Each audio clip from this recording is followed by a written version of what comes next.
আসসালামু আলাইকুম রহমতুল্লাহ। আজ 2রা অক্টোবর 2024। আমরা আছি একেবারে বাইতুল্লাহর সামনে, যেখানে মুতাজিম বলা হয়, আর এই পাশে হচ্ছে মাকাম ইব্রাহিম। আমরা আপনাদেরকে শুনাইব দাওয়াত তবলিগের মেহনতে সুরাই নিজামের মাথায়তে সাই সিফত।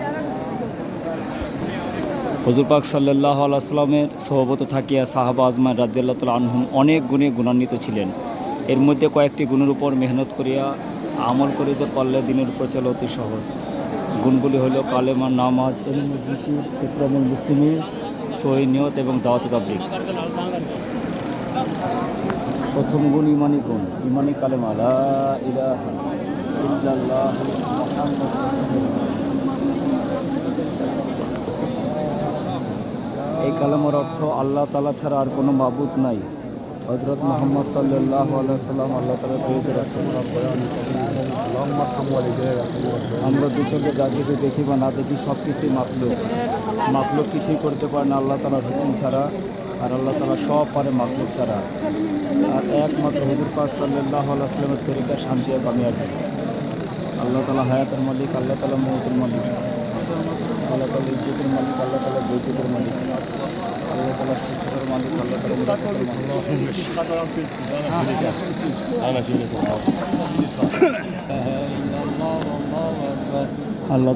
আল্লাহ তাআলার হুকুম মানে এবং নবী মুহাম্মদ সাল্লাল্লাহু আলাইহি ওয়াসাল্লামের তরিকায় চলা দুনিয়াতে শান্তি, আখিরাতে শান্তি। এই শান্তি আমার, আপনার এবং পুরো উম্মতের মধ্যে কীভাবে আসে, এই জন্য জবরদস্ত মেহনত করা দরকার।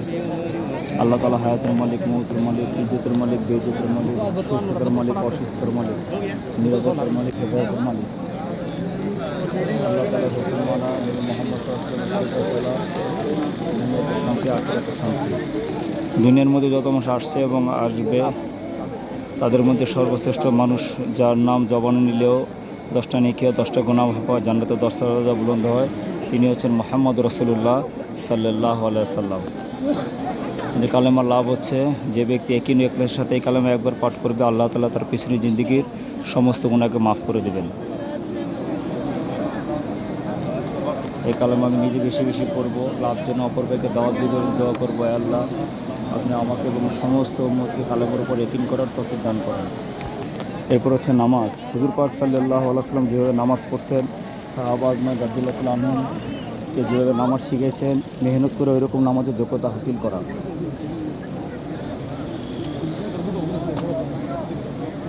নামাজের লাভ হচ্ছে, যে ব্যক্তি গুরুত্ব সহকারে সময় মতো একটা নামাজ আদায় করবে, আল্লাহ তাআলা তাকে নির্জিম্মায় জান্নাতে প্রবেশ করাবেন।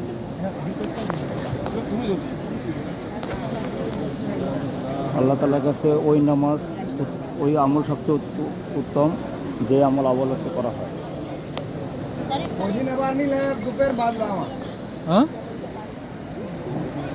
এটা হচ্ছে রুকুনে ইয়ামানি।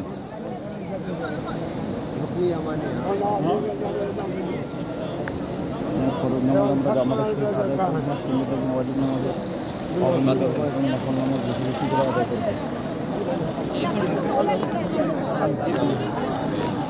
নামাজের লাভ জেনে অপরকে দাওয়াত দিবেন, দোয়া করবে, আল্লাহ পাক আপনি আমাকে এবং সমস্ত উম্মতকে সময় মতো নামাজ আদায় করে তৌফিক দান করুন।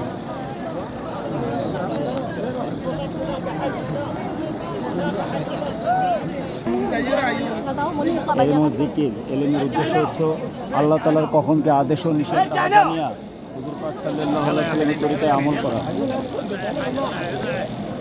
এলম শিক্ষা করার উদ্দেশ্যে ঘর হতে বেরোইলে গর্তের তিবিলিগি থেকে শুরু করে সমুদ্রের মধ্য পর্যন্ত তার জন্য দোয়া ও মাগফিরাত কামনা করেন। এটা হচ্ছে হাজরে আসওয়াদ পাথর। সুবহানাল্লাহ।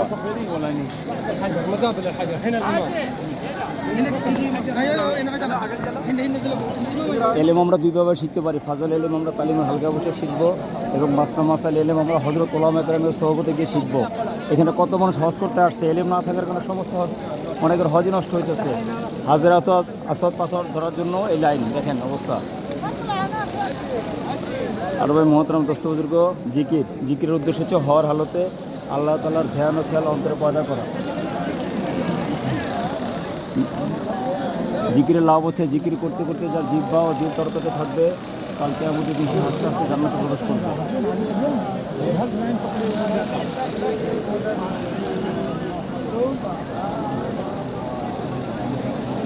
এটা হচ্ছে মুলতাজিম।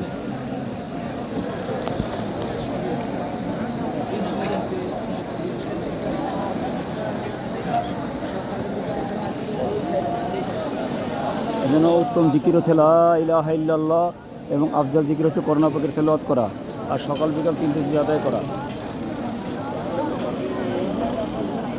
জায়গা বিশেষ মাসনন্দ আদায় করা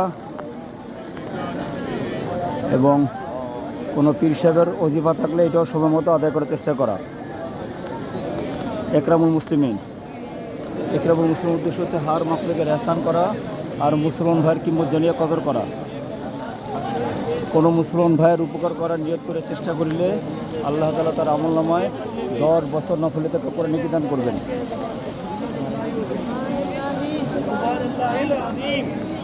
হুজুর পাক সাল্লাল্লাহু আলাইহি ওয়াসাল্লাম বলেন, যে ব্যক্তি বড়কে সম্মান করে না, ছোটকে স্নেহ করে না এবং উলামা কেরামকে তাজিম করে না, সে আমার উম্মতের মধ্যে নয়।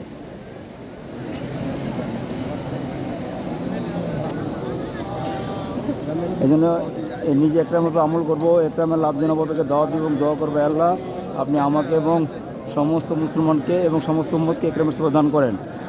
সৈনিয়ত আল্লাহর দোয়া জান, আল্লাহর দোয়া। সৈনিয়তের উদ্দেশ্য হচ্ছে আমি যে কোনো নেক কাজ করব একমাত্র আল্লাহ তাআলাকে রাজি খুশি করার জন্য করব। আল্লাহ তাআলাকে রাজি খুশি করার জন্য কোনো পরিমাণ দান করলে আল্লাহ পাক তার আমল নামায় বহুত পাহাড় পরিমাণ নেকি দান করেন।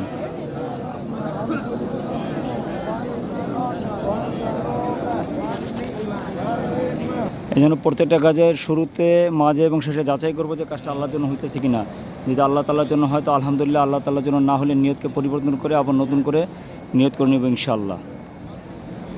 দাওয়াত ও তাবলীগ আল্লাহ তাআলার দেওয়া জান, আল্লাহ তাআলার দেওয়া মাল, আল্লাহ তাআলার দেওয়া সময় নিয়ে আল্লাহর রাস্তায় বের হয়ে জান মাল সময়ের সহি ব্যবহার শিক্ষা করা। এইখান থেকে দাওয়াত ও তাবলীগের মেহনত চালু হয়েছে।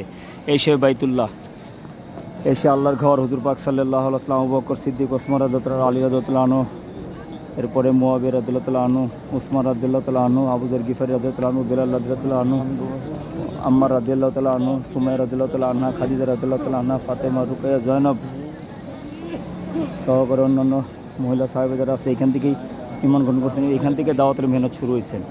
আমরা এখানেই আসছেন, এইখান থেকে জানমাল সময় নিয়ে পুরো দুনিয়াতে ছড়াই গেছেন। নবীজি তায়েফে হিজরত করছেন, আবিসিনিয়া জামাত পাঠাইছেন। এরপরে আমরা তায়েফে গেছিলাম, দেখলাম অবস্থা। এরপরে হুজুর পাক সাল্লাল্লাহু আলাইহি ওয়াসাল্লাম মুআজ বিন জাবাল রাদিয়াল্লাহু আনহুকে ইয়েমেনে জামাতে পাঠাইছেন। হুজুর পাক সাল্লাম নিজে হিজরত করছেন মদিনায়। হযরত ইউসুফ সাহেব রহমতুল্লাহ বলেন 125টার মতো সফর হুজুর জীবদ্দশা হয়েছে। এর মধ্যে 25 থেকে 30টা সফরে নবীজি নিজে সাথে ছিলেন। এই জন্য নিজে জান মাল সময় নিয়ে আল্লাহ রাস্তায় বের হয়ে জান মাল সময়ের সহি ব্যবহার শিক্ষা করা। আর যখন নাকি জান মাল সময় নিয়ে আল্লাহ রাস্তায় বের হইব, তো আল্লাহ রাস্তায় বেরোয়ার পরে যখন নাকি একটা নেক আমল করবো, আল্লাহ তাআলা একটা নেক আমলের দ্বারা 49 কোটি নেক আমল করা সব দান করবেন। আর আল্লাহ রাস্তায় 1 টাকা খরচ করলে আল্লাহ তাআলা তাকে 7 লক্ষ টাকা খরচ করে দান করবেন, সব দান করবেন। এই জন্য জানমাল সময় নিয়ে আল্লাহ রাস্তায় বেরোর তো আমার নিয়ত আছে ইনশাআল্লাহ। বাকি আমরা সবাই নিয়ত রাখি, আল্লাহ আমাদের সবাই কবুল করুক। যেন খুরুজ ফি সাবিলিল্লাহ নিয়ত করা চাই ইনশাআল্লাহ। করোনা পাকের আয়াতের মধ্যে আছে, যার অর্থ ওই ব্যক্তির কথা হয়তো উত্তম কথা আর কাহার হইতে পারে যে মানুষকে আল্লাহ তাআলার দিকে ডাকে। আবার অন্য আয়াতে বলা হয়েছে তোমাদের মধ্যে এমন একটা জামাত হওয়া জরুরি যারা মানুষকে আল্লাহ তাআলার দিকে ডাকবে। তোমাদের মধ্যে ওই ব্যক্তি সর্বশ্রেষ্ঠ যে নিজে নেকামল করা এবং অপরকে নেকামলের জন্য দাওয়াত দেন। এই জন্য দাওয়াতের মেহনতের পরে কোরআনের পাকের মধ্যে এবং হাদিসের মধ্যে অনেক আয়াত আছে। আমরা চাইলে দলিলও নিয়ে নেব ইনশাআল্লাহ এবং জানমাল সময় নিয়ে আল্লাহ রাস্তায় বের হইব। এইখান থেকেই শুরু হয়েছে দাওয়াতের মেহনত। এরপরে সাহাবা একরামে মেহনত করছেন, তাবিঈন, বুজুর্গানে দিন, উলামা একরামে মেহনত করছেন। সর্বশেষ হযরত ইলিয়াস সাহেব রহমতুল্লাহ কাজটাকে আবার নতুন করে জিন্দা করছেন। এরপরে হযরত ইউসুফ সাহেব রহমতুল্লাহ পুরো দুনিয়ার মধ্যে কাজটাকে ছড়ানোর জন্য কোশিশ করছেন, মেহনত করছেন। আর এনাম হাসান সাহেব রহমতুল্লাহ পুরো দুনিয়ার মধ্যে কাজটাকে ছড়াই দিয়েছেন। দাওয়াতের মেহনতের মধ্যে আমরা ইনশাআল্লাহ 4 মাস লাগে কাজকে শিখব। প্রতি বছর একটা নিসাব চিল্লা দিব আর মহল্লায় 5 কাজ মজবুতির সাথে করব।